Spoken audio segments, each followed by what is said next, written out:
Welcome to another rendition of analyzing breakdowns and what makes them great. Today we have a new song, as of the time that I'm recording this, Mr. God by Periphery. It has some insanely low dropped tunings. Actually, I don't know if they're dropped tunings or they're just like standard tunings that are dropped. I don't really know. This song has some extremely low tunings, which itself can allow for an amazing breakdown experience. So let's check it out. So this entire song is like one big breakdown because it's absolutely disgusting. And it starts with a breakdown-esque kind of gesture. But here at timestamp 156 is, well, I can think it's like a second later or two, is the beginning of an actual breakdown section, right? In my past video, I kind of explained what a breakdown section is, but we're going to talk about what makes this specific breakdown good, and we're going to then give it a ranking at the end of the video. So stay tuned for that. I love Periphery, but I'm going to have to be impartial when I give it a ranking. All right, so it starts with a really good onset. We have some like broken rhythms that foreshadow what the breakdown is going to sound like, but it's a moment of pause for the band, which in performance practice allows the band to tell the audience to open up the pit or make the wall of death, do the circle pit, whatever. It gives a moment for the audience to have an interaction with the band, which is always a great aspect of breakdowns, which you don't necessarily think about when you're listening, but convey really well in a live performance.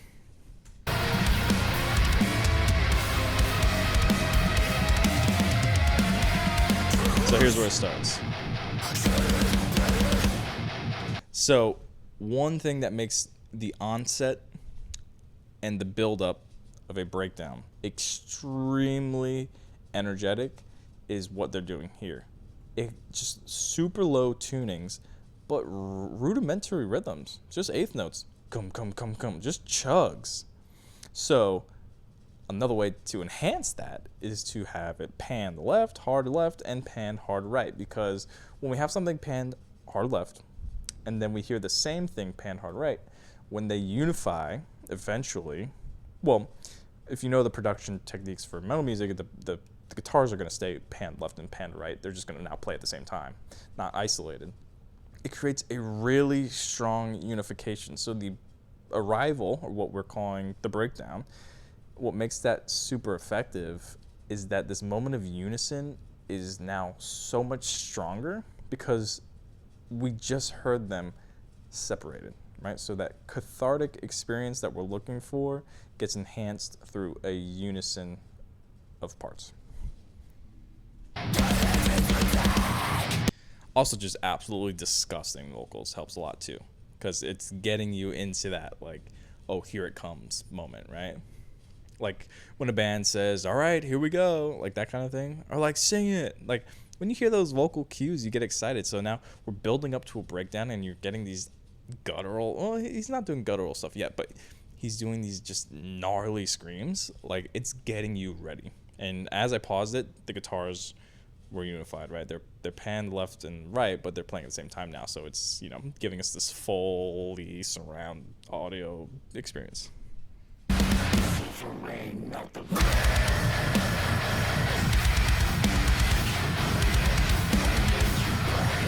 So, contrasting dynamics. We had a screaming build-up to the breakdown, and that gap right between the build-up and the actual arrival of the breakdown, we have whispered vocals, which makes the literal volume of the breakdown come in so much harder because our ears are listening for low volumes, right? We have to listen harder for that low volume. It's like when you are sitting fastball and then you get thrown some kind of off-speed pitch, you were expecting one thing and you got the other. I guess the analogy would have to be flipped. You're sitting some low-speed pitch and then you get thrown a fastball. Like it makes you physically, you know, flinch or something. So the contrasting elements of low dynamics, and which in this case was whispering, with every single instrument coming together at the same time as loud as possible at extremely low tunings, that's what makes this super effective.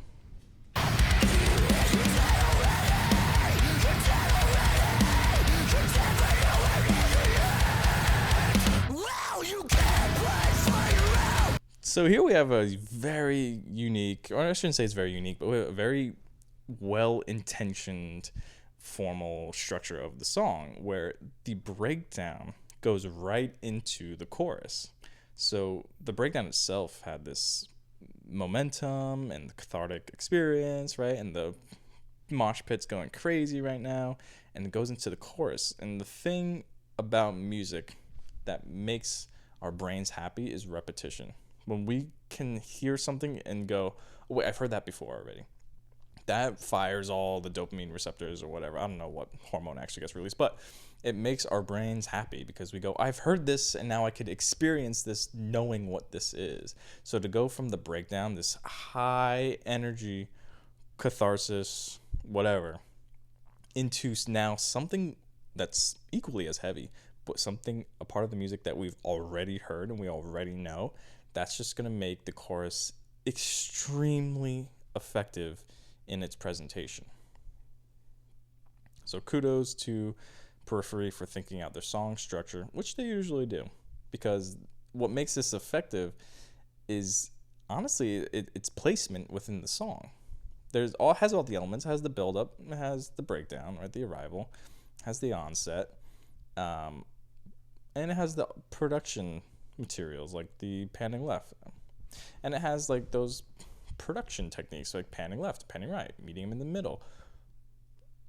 But then this is a moment where song structure or song form can enhance the listening experience of something that's already inherently super heavy. So where does this rank in the official JVT tier list?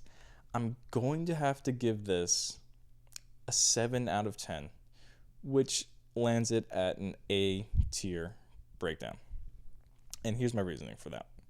It has all the effective elements. It had a great build-up, great use of audio production techniques, and the build-up itself was super effective. It was heavy, and we have that whispering moment before the impact of the breakdown, and the formal structure that it goes right into the chorus.